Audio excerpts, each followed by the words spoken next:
అందరికీ వందనాలు. చెట్టున పుట్టిన పండునే చెట్టు తింటదా? పెంచిన నీకి దానిపై హక్కుండదా? నీ దేహంపై అధికారం నీకున్నదా? నిర్మించిన దేవుని కొరకై వాడాలి కదా. చెట్టున పుట్టిన పండునే చెట్టు తింటదా?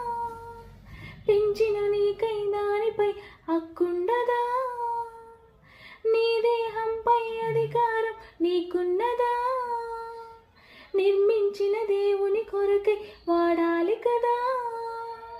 మట్టినే తీసి మనిషిగా చేసి సృష్టినే చేసి నీకు ఇచ్చేసి సర్వలోకాన్ని ఏలమన్నాడు.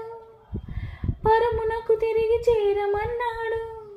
మరచిపోయాడు మనిషి బ్రతుకు పరమార్థం. కాలిపోతాడు ఆరని అగ్నిలో నిరతం. శరీరమే నీవని నీకు పరిచయం చేసే